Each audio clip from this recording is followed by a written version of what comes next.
Hello and welcome to the National Security Conversation. Israel is one of India's most significant partners, and yet it took India and Indians a lot of time to get comfortable with the state of Israel. Israel is the second largest defense supplier to India after Russia, and India is the largest buyer of Israeli military equipment. Over the years, the bilateral relationship between India and Israel has actually ventured into new areas like water management. There is, however, a lot of criticism today about the India-Israel relationship that it is not just transactional. For instance, there are concerns about an ideological convergence between Zionism, the founding ideology of Israel, and Hindutva, the ruling ideology in India today. To discuss these issues, I have with me Professor P.R. Kumaraswamy. Kumaraswamy is a professor at the School of International Studies at the Jawaharlal Nehru University and the Honorary Director of the Middle East Institute based out of New Delhi. Professor Kumaraswamy is India's foremost scholar on Israel and has written widely on issues relating to Israel and the Middle East. Welcome to the National Security Conversation, Professor Kumaraswamy. Thank you very much for having it. Professor Kumaraswamy, a once hesitant relationship for India has now become one of its most important. Would such a statement about India-Israel relationship be accurate? If so, what has made New Delhi give up its hesitation about Israel? If I had to answer your question, I need to take you almost 80 years back and maybe almost a century. The origins of the India's Israel policy began around the time of Khilafat struggle. Right. Shortly after the Balfour Declaration, which promised the Jewish national home. And from that period onwards, from the early 1920s, the Indian nationalists, both for domestic compulsions as well as their ideological support for being anti-British, identified themselves with the Arabs of Palestine. And there is also a rivalry between the Congress Party and the Muslim League, which became more prominent in the 1930s. So all of them meant India was pro-Palestinian right from the 1920s, which was visible in 1947 when India was elected to the 11-member UNSCOP, United Nations Special Committee on Palestine. While the majority supported partitioning of Palestine into an Arab and Jewish state, India advocated a federal Palestine. And unfortunately, this was supported only by Yugoslavia and Iran. The remaining 7 countries supported the partition plan. And both the plan went to the United Nations. And if you look at it, that was the only time the Arabs and Jews of Palestine agreed in rejecting the Indian plan. For the Jews, Indian plan gave him civil rights and municipal rights. For the Arabs, India gave more rights to the incoming Jews. So with the result, both the parties rejected the Indian plan in 1947. Otherwise, the Arabs and Jews did not agree on anything under the sun at that point of time. And therefore, Indian plan was never discussed in the United Nations. It was consigned to the dustbins of history. So when the partition plan was voted in November 1947, India voted against the partition plan.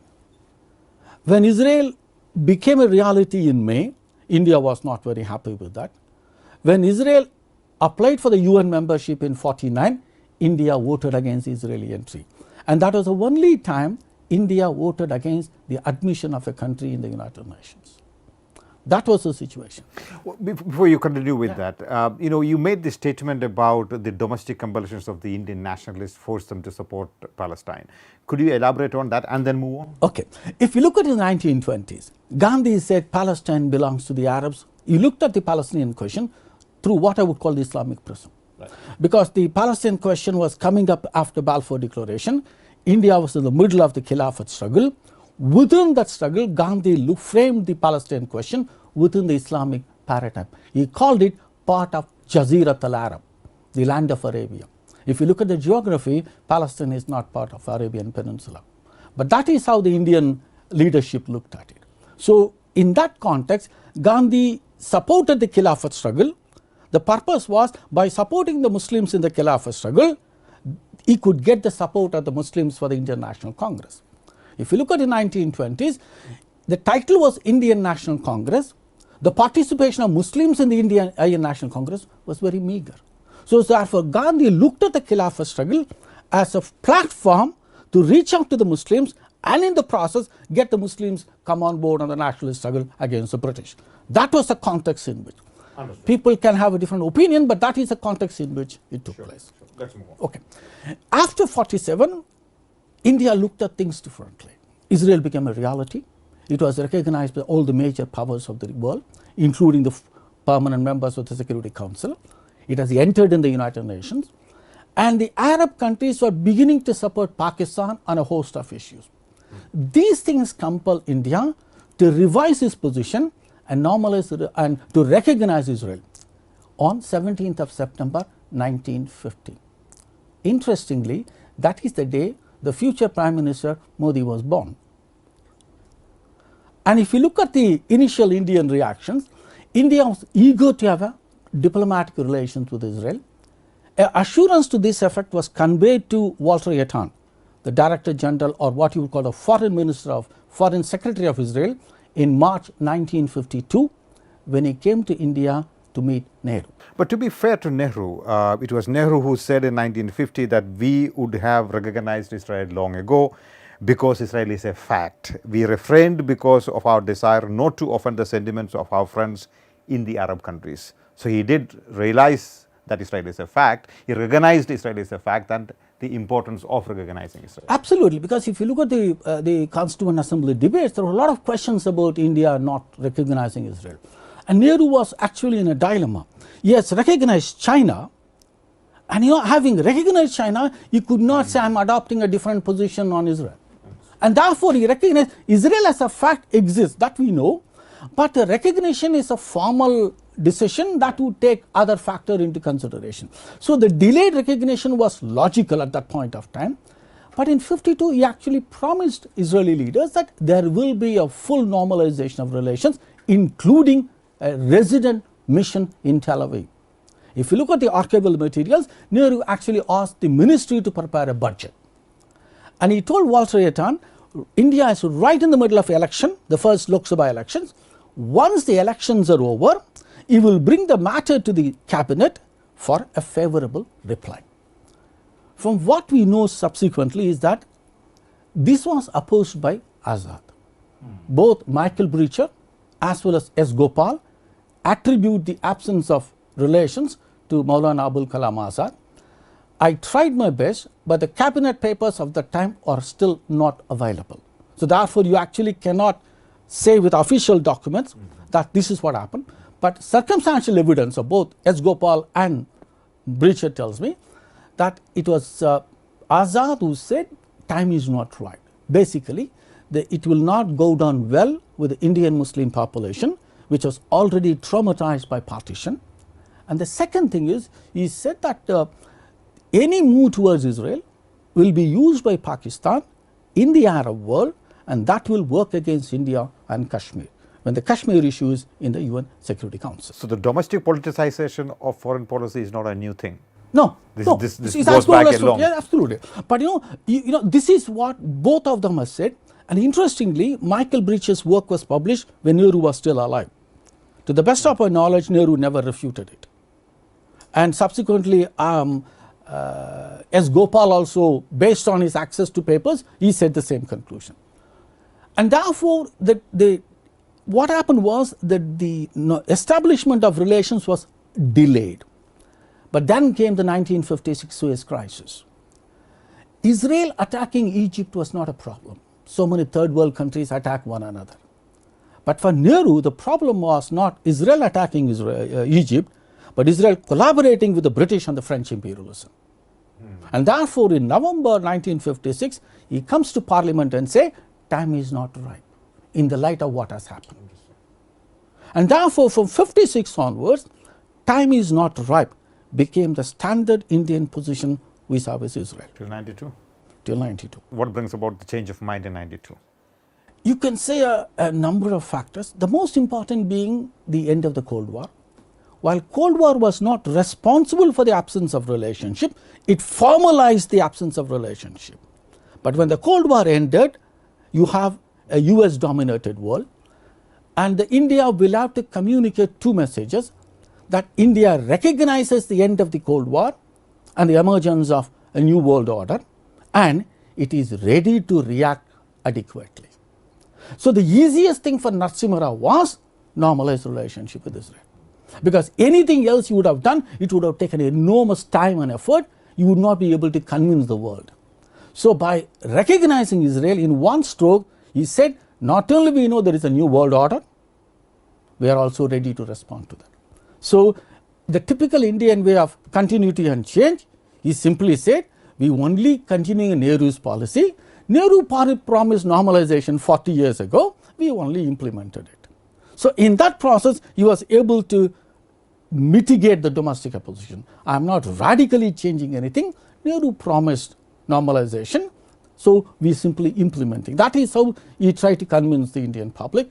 That is what, if you look at it, from 1920 to 1992, what I would call the Indian policy is a zero-sum game. In the sense, you recognize any sympathy towards the Jews, any normal relations with Israel will be anti-Arab, anti-Palestinians. And that is how India viewed it.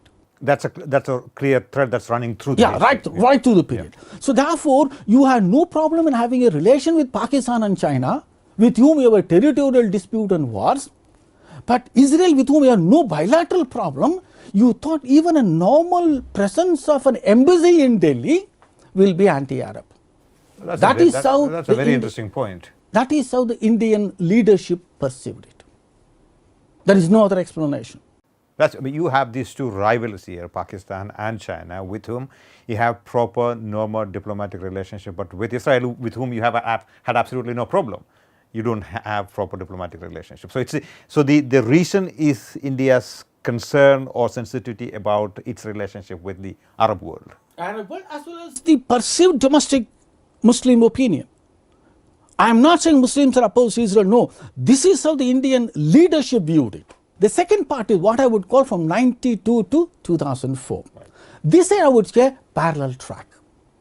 In other words, you recognize it's a new world order. Right. You can have a relation with Israel and the Palestinians without finding any contradiction. And therefore, you have a good relation with the Palestinians, you are also cultivating relations with Israel. This is a parallel track. It is no longer a zero-sum game, which means in the new world order, it is possible and necessary to talk to both sides of the dispute. Sort of a balancing act. Absolutely. Okay. And therefore, you met Arafat, you met Israeli leaders. This was continuing from 92 to 2004. This is true for the Narasimha Rao government and the subsequent governments, as well as the NDA 1. This was the position. The third phase began in 2004, because by then the Indo-Israel relations are more stable.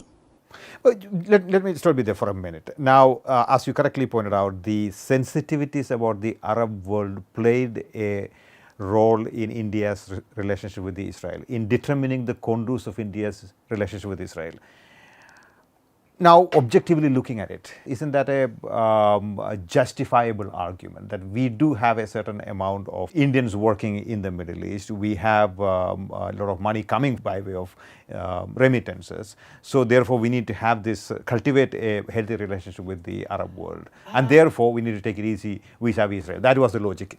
Is that absolutely unjustifiable? No, it was justifiable, but that's only partly correct. Okay. But if you look at it, before 92, India did not have any political leverage. Whatever moral argument you had in 1947 of leadership, non-alignment, non-violence and everything, they were buried in 62.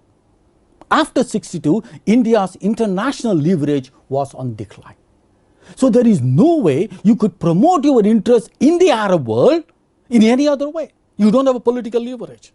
So your only instrument to promote your interests in the Arab world is a Palestinian cause. So to that extent it's justified. Oh yes, that there is no other way out for you. So therefore you said, I am consistently supporting the Palestine from the 1920s. That became your standard position in all the statements in public.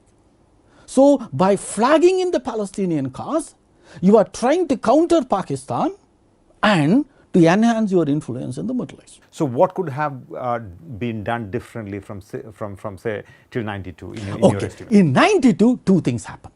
One, the Kuwait crisis. Right.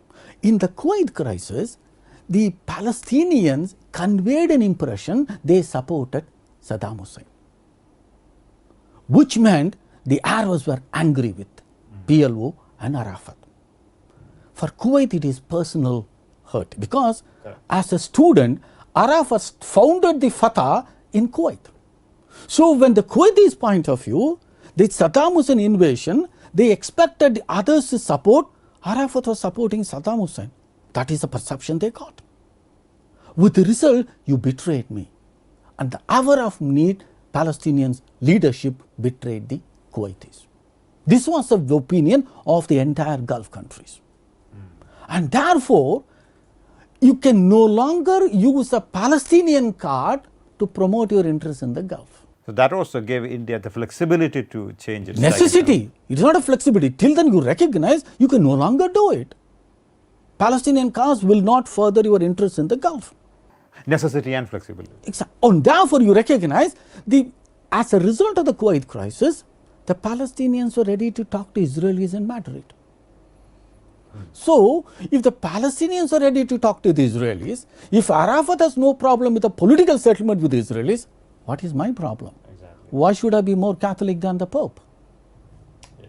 And therefore, these two things, the diminishing influence of Palestinian factor in the inter-Arab politics and the Palestinian willingness for a political settlement meant India will have to be different. In addition to the end of the Cold War, there is a new reality in the Gulf. Okay. And therefore, you can normalize relations with Israel without antagonizing the Arab leadership, which you couldn't do before 92. And therefore, you recognize it's a new opportunity. So, I have to communicate a message to Washington saying that the Cold War is ended, US dominated world, I'm ready to react to that. But at the same time, in the regional level, the Palestinian factor is marginalized in inter-Arab politics. I recognize it, I'm ready to respond to that. Both of them meant normalization of relations. What happens next? Okay. At the same time, you cannot make a U-turn. It takes enormous time because having committed yourself to the Palestinian struggle and which you believe that Palestinians have a legitimate political rights, in the sense, you cannot simply abandon them. There is no way you can do that. That's not the Indian style of doing it. So therefore, you are trying to balance the two. That is, your traditional friendship with the Palestinians with a newly found friendship with Israel.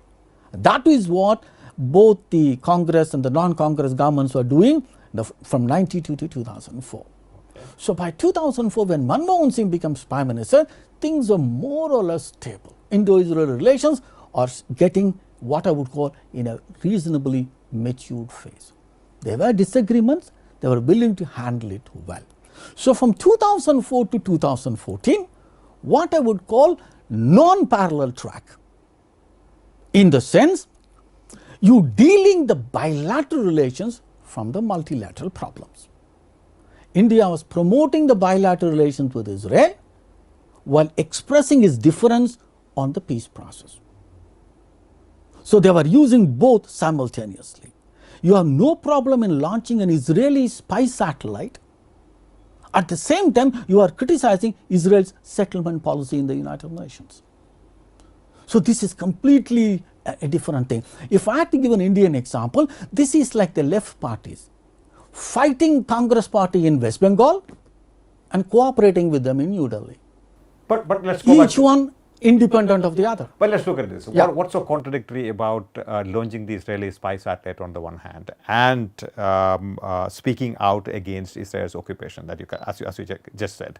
What's so contradictory about it? One is a transactional relationship. The other is a moral argument that one is making. No, I don't think it's a relation. It's a transactional one. It's not like you go and buy a vegetable in Kal market.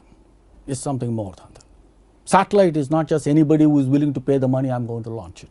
Definitely not Israel. Because whatever you do with Israel, so many people will ask questions. And therefore, you should be prepared to answer them. You can't simply say, I'm getting $30 million, therefore I'm launching. So is it your it's not going to be an argument. So is it your argument then, if I may push back a bit, is it your argument that because we buy a certain amount of weaponry from Israel, or have a certain economic relationship with Israel, we cannot criticize Israel's human rights violations? Is that the argument? Human rights will come to that in a while. We'll come to that separately. Okay. I'm not saying. So, but because you made a comparison. Of course, in the sense, it's not that, it's just because you cannot criticize. That's not an issue. What I'm saying is, you never did it earlier time. Earlier time, before 92, you simply looked at the negative aspect of Israel. You never looked at anything positive. But after 92, you are just trying to balance yourself. So after 12 years, you are reasonably confident saying that I can have a very close military security relationship with Israel, but still criticize Israel on a whole range of issues. You're fine with that the confidence came later on. It was not that before. It was no longer a zero-sum. It's antithesis of zero-sum game. I can cooperate with one, criticize in another. 2004 to 2004. Oh yes, that is that's what I'm saying. It's a mature way of dealing it. And you would call it a mature way of dealing Absolutely. with it? Because in other words, previously disagreements prevented us to cooperate with one another. Okay. Now, I'm not saying because of cooperation you cannot criticize. No. I get it. This is where the very sophisticated relationship emerged after 2004. And if you look at it, India did not change any fundamental positions on a Palestinian state, question of Jerusalem, settlements, border, Palestinian state, PLO's importance. None of them changed after 92. None of them. But the way in which you put across, the nuanced way has changed. Previously, I have a disagreement with Israel, I have nothing to talk to you. But today, I have a disagreement with Israel, but there are certain things good. Each one independent of the other. I think that's what I said. Communist Party is fighting Congress Party in West Bengal and cooperating with the same Congress Party in Delhi. Is there a contradiction? At one level, yes. But other level, this is how you are expressing yourself, a sign of maturity. And it's not that, just because I'm getting benefits from Israel, I'm going to sign a blank check. Sure. No. Good. I think that is what. This is done by Manmohan Singh. It was not easy. Because if you look at it, that was the time the left was talking about course correction. In their argument, the previous Vajpayee government went too close to Israel, and therefore they need to make a necessary course correction to establish India's independent, neutral position, whatever it is. Manmohan Singh never did any of the things. Even A.K. Antony, who criticized relations with Israel when he was a chief minister in Kerala, was a defense minister when some of the military deals were negotiated. So you recognize it, you have to be, the world looks differently from a state capital and a national capital. Let's move on to the next phase. You have one more phase to Okay, the fourth phase is rather interesting. And if you look at it, everybody thought Israel will be the first country Prime Minister Modi will visit.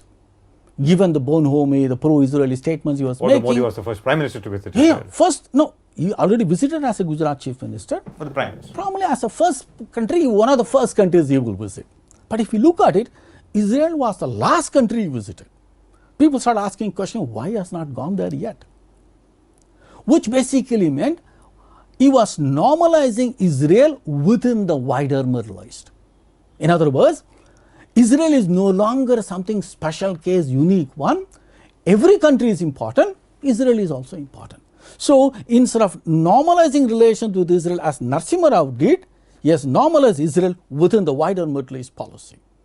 And that is why if you look at it, except for Iran, no one even bothered about looking at Modi's visit to Israel in 2017. Because that was the last case. So what is happening in the last 6 years is, he has made Israel a normal country, so to speak, in India's Middle East policy. Israel no longer enjoys or no longer seen as a special country in Modi's calculation. Emirate is important, Qatar is important, Saudi Arabia is important, Israel is important. In March this year, you wrote an article and you say that the rapprochement between Israel and India in the recent years has been brought about at the expense of the Palestinians standing in India's regional policy.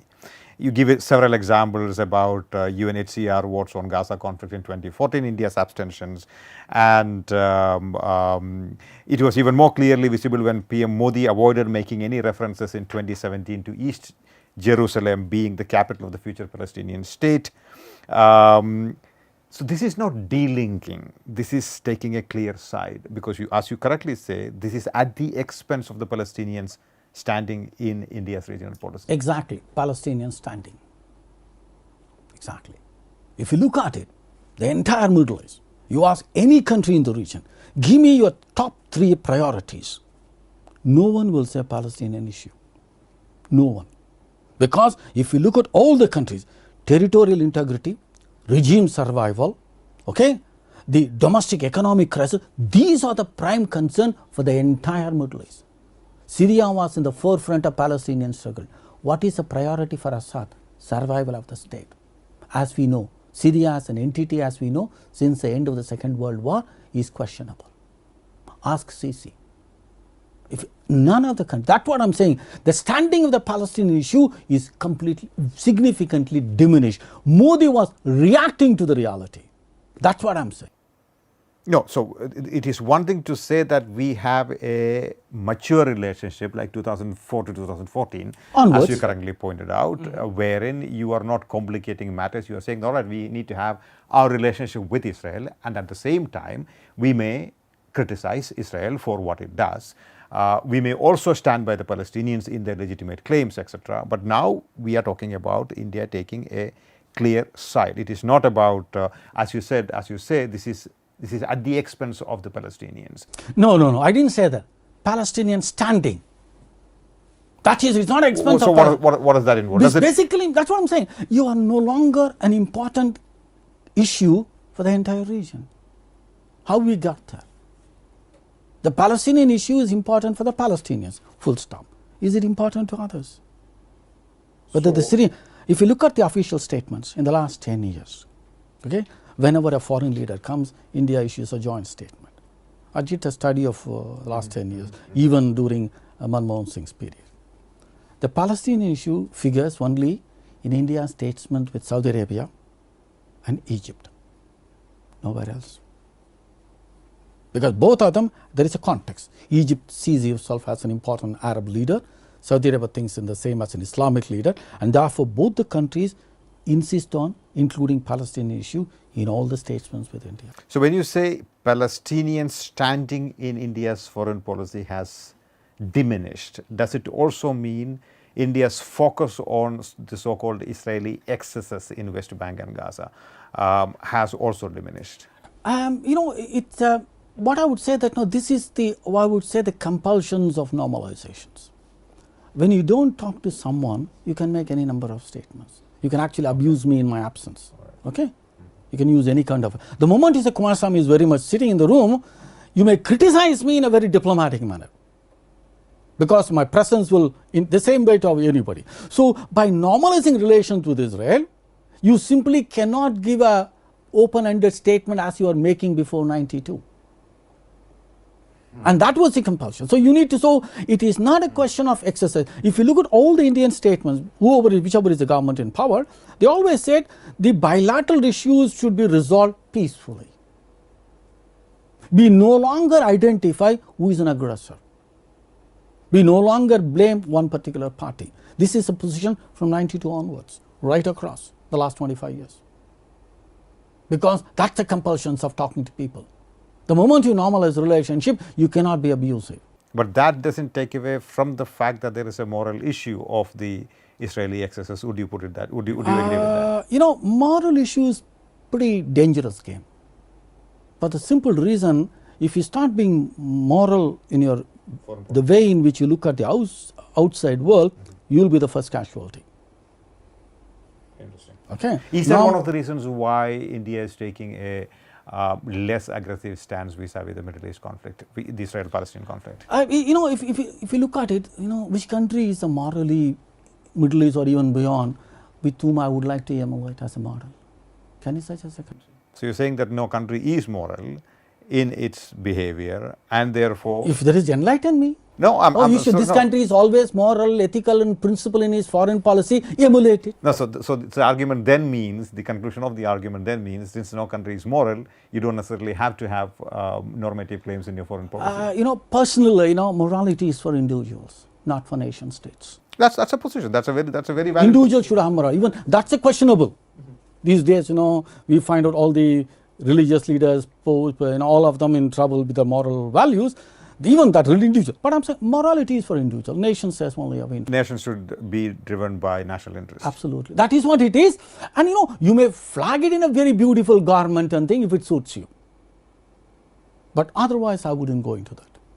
How significant is India's defense relationship with Israel? You talked about it's more than transactional. It's not just transactional, you said. So it's more than transactional, or is it just transactional? The more than transactional in the sense, Israel has emerged itself because of historical reasons, has become a dependable player. And therefore, it's in that sense, it's an advantage.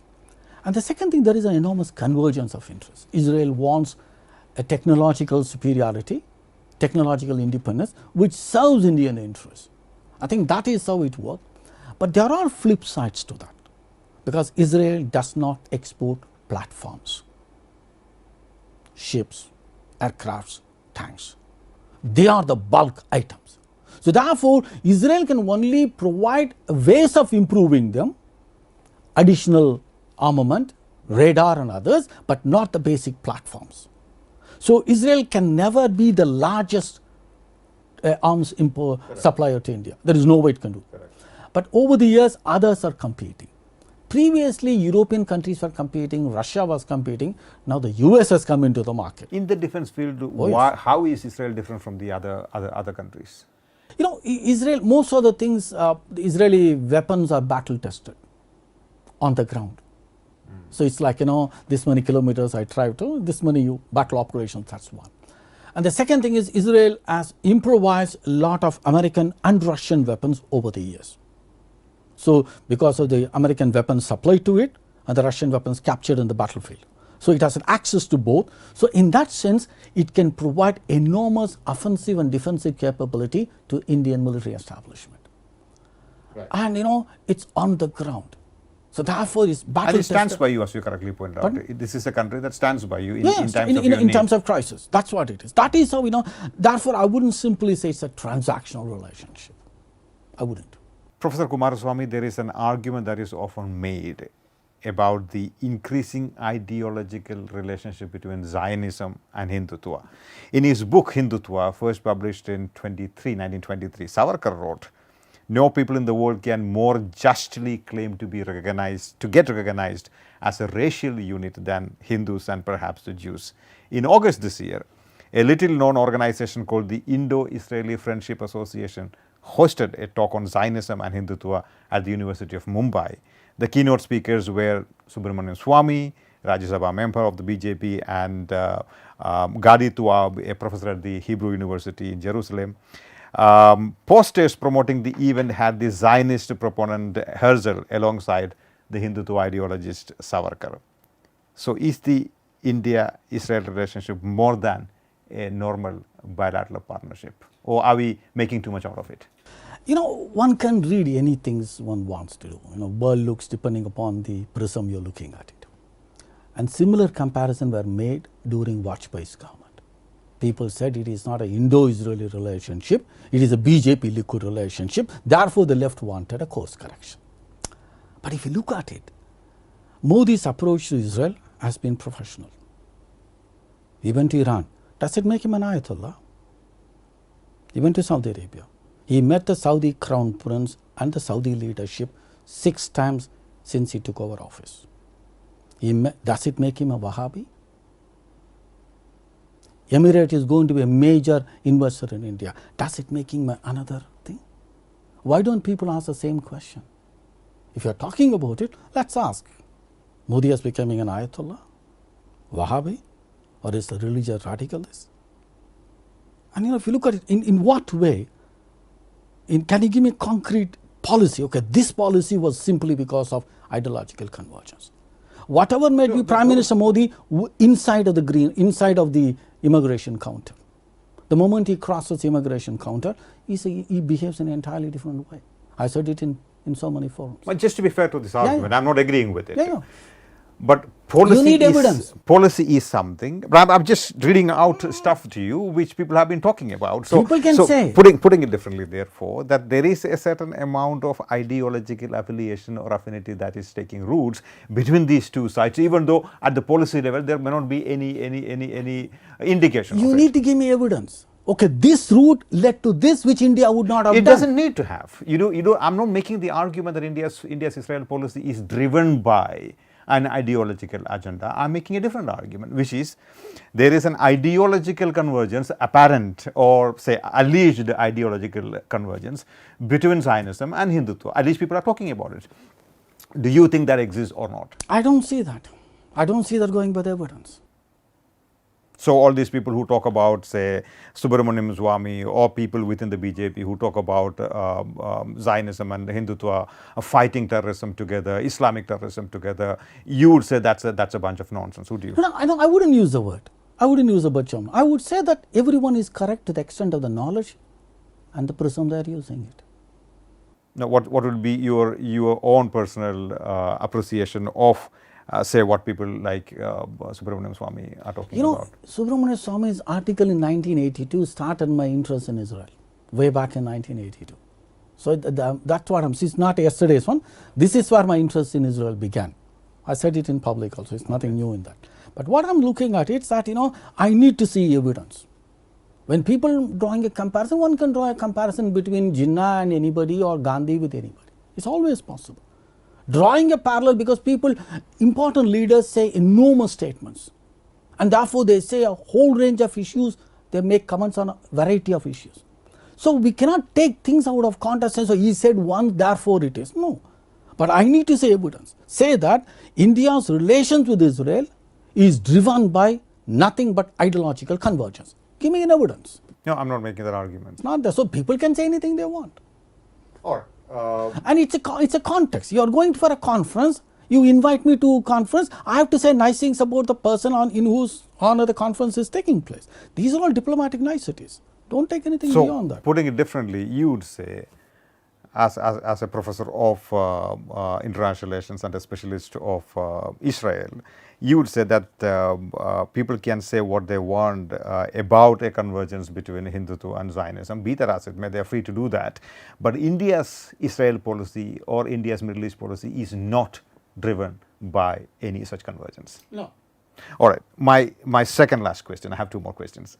My second last question is about India's stand on allegations of human rights violations by Israel.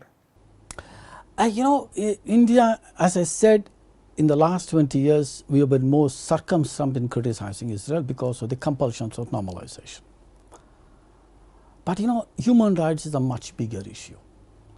I want to be a better person not because of somebody else, but how I see myself in front of the mirror. Okay? So every country had to look at the human rights in their own level.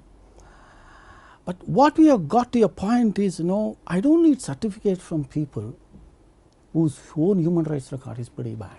It's like, apologies of Stalin talking What do you have about... in mind? No, apologies of Stalin talking about democracy and freedom of expression, or the UNHCR, which comprises of countries like Pakistan, Saudi Arabia and China telling me that India's human rights record is good.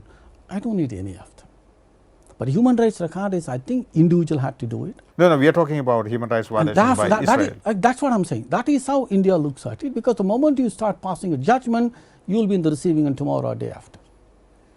But in the Indian case, in the Israeli case, this is, we are not giving a carte blanche to the Israeli position. What we have done it, we have been relatively circumspect. That's what we have done. Previously, when there was no relations, we were in the forefront of criticizing Israel because there is nothing to lose. Right. But now, the normalization, this is like my presence in a building and my absence in a place. That's the people, how they deal with them.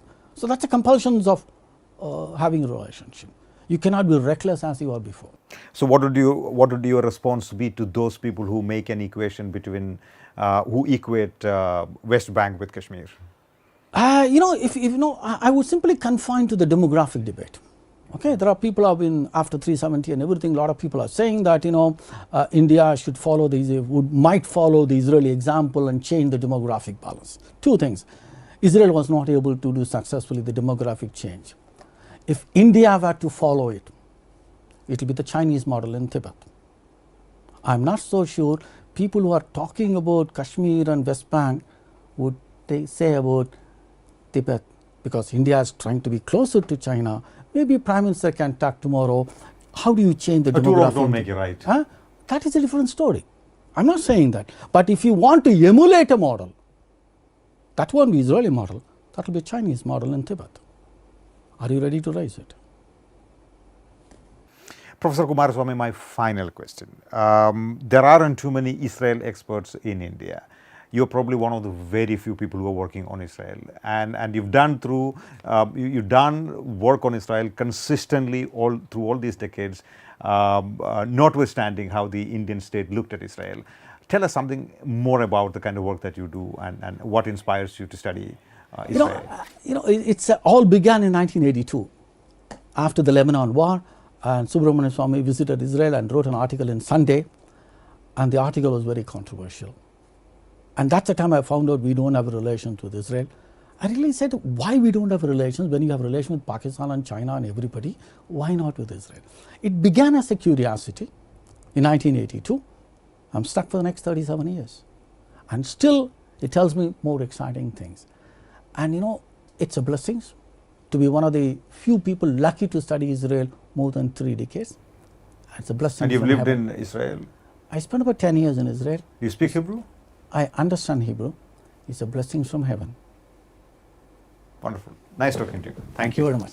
To receive instant updates on all videos from The Wire, click the subscribe button and hit the bell icon. Pay to support independent journalism. Click the link in the description and choose the amount you want to pay.